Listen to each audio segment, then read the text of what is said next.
बऱ्याचदा असं होतं की म्हणजे आमचे बरेच फ्रेंड्स पण आहेत जे असं म्हणतात की नाही नाही, हे आहे माझ्या आयुष्यात प्रॉब्लेम, पण मी दुर्लक्ष करणार आहे, मी फक्त पॉझिटिव्ह विचार करणार आहे. म्हणजे पॉझिटिव्ह थिंकिंग म्हणजे फक्त प्रिटेंड करणं की सगळं आता पॉझिटिव्ह आहे, की एक्झॅक्टली काय? सो पॉझिटिव्ह थिंकिंग म्हणायचं झालं तर जे पाहिजे ना त्याच्याकडे लक्ष द्यायचं आणि त्याच्याचकडे लक्ष द्यायचं. ओके. मन कसं काम करत असतं, जे पाहिजे त्याच्या दुसऱ्या बाजूकडे, म्हणजे मला हे नकोय हे जास्त रिपीट करत असतं. तर पॉझिटिव्ह थिंकिंग म्हणजे जे पाहिजे त्याच्याकडे लक्ष देणं, फक्त तेवढंच, आणि बाकीचं विसरून जाणं. आणि तेही धरून नाही ठेवायचं. मला एखादी गोष्ट हवी आहे, मटेरियल असू दे किंवा आनंदासाठी असू दे, फिरायचं असू दे किंवा काही, तर अशा गोष्टींमध्ये आता समजा मला एखादा अवॉर्ड मिळायला हवं, आता हे मटेरियल पण नाही, हे स्वतःची इच्छा झाली, मग ते अवॉर्ड मिळायला हवं ही गोष्ट आहे, पण मग मी मिळालं आहे ह्या अशा दृष्टीने, ह्याला अफर्मेशन म्हणतात, मिळालं आहे हे म्हणत राहणं स्वतःच्या मनात. ओके. आणि ते इमॅजिनेशन, व्हिज्युअलायझेशन करणं की स्टेजवर गेले आणि ते अवॉर्ड घेतेय, ओके. हे, आणि त्या दृष्टीने जे करायला हवं तो प्रयत्न करणं. ओके. म्हणजे हे कोचिंग मधलं मी एक्झाम्पल देते. मला जेव्हा सुरुवात केली मी, तेव्हा माझे मेंटर जे आहेत त्यांनी अवॉर्ड्स ठेवलेले आहेत की 10 लाखानंतर एक, 1 करोड नंतर एक, 10 करोड नंतर एक, अशी अवॉर्ड्स आहेत वेगवेगळी त्यांची. ओके. मग जेव्हा मला पहिलं अवॉर्डचं होतं डोक्यामध्ये, तेव्हा ते व्हिज्युअलायझेशन करून घ्यायचे, त्यांच्याचकडे आहे ते मेडिटेशन, ते रोज आमचं करून घेतात. तर ते मी रोज बघायचे की मी गेले स्टेजवर, मी गेले, पण ते मिळवायसाठी मला काय करायला हवंय एवढंच डोक्यात होतं. आणि मग माझ्या कंटिन्युअस डोक्यात मी फक्त कोचिंगमध्ये कसं पुढे जाऊ शकते, जास्तीत जास्त लोकांपर्यंत कशी पोहोचू शकते. ओके. मग त्याच्यात होतात चुका, मी असं नाही म्हणत. मी पहिला पॉडकास्ट व्हायरल झाला 2024 मध्ये, तेव्हा असं झालं होतं की वा आता व्हायरल झालाय, मग आता काय सारखे येत राहतील लोक, सो थोड्या थोड्या दिवसांनी दुसरा करू, असं झालं होतं डोक्यामध्ये माझ्या.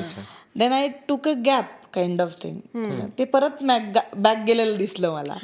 सो कंटिन्युअसली त्याच्यामध्ये राहणं हा महत्वाचा भाग आहे याच्यामध्ये. मग नंतर मला कळलं की लगेच इगो येतो कोचिंग, कुठच्याही गोष्टीमध्ये इगो आला की संपतो विषय. हा इगो म्हणजे मग एवढेच फॉलोअर्स आहेत, मग मी कशाला जाऊ, हा तेव्हा प्रायमरी लेवलला.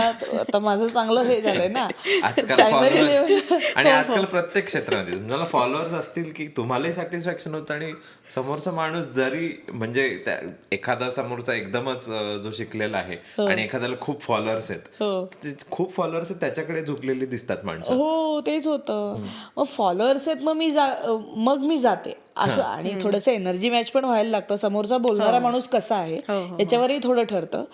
तर काही याच्यामध्ये असं कोणी येऊन फोन करायचं की हा तू चॅनल सुरू पण नाही झालंय आणि या म्हणे, म्हणलं थोडं तरी पाहिजे, अशी सिच्युएशन होती. म्हणलं सुरू झाले असेल म्हणजे फॉलोअर नसले चालतील, पण माणूस समोरचा योग्य पाहिजे, एवढंच माझ्या डोक्यात नंतर कळलं मला.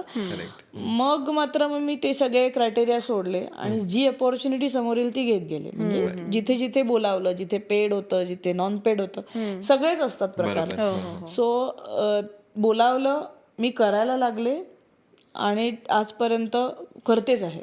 म्हणजे 34-35 पॉडकास्ट झाले त्याच्यामुळे. आणि लाईक अफर्मेशन किंवा मी मॅनिफेस्टेशन म्हणते, तर माझी इंटेन्शन क्लिअर असतात. हे करून काय करायचे, 4 नवीन लोकांपर्यंत पोहोचणे. आता कमी फॉलोअर्स त्याचं काहीच नसतं, युट्यूबवर कितीही लोकांपर्यंत पोहोचू शकता, पण प्रत्येक माणसाचा झोन वेगळा असतो, म्हणजे प्रत्येक माणसाचे फॉलोअर वेगळे असतात बेसिकली, किंवा एरिया वाईज वेगळे असतं. त्यामुळे मी जास्त 4 लोकांपर्यंत पोहोचते ना, एवढाच हेतू ठेवून मी जायला लागले. आणि तेव्हाच ते सक्सेसही सोबत यायला लागतं जेव्हा हे करतो. सो या पद्धतीने केलं.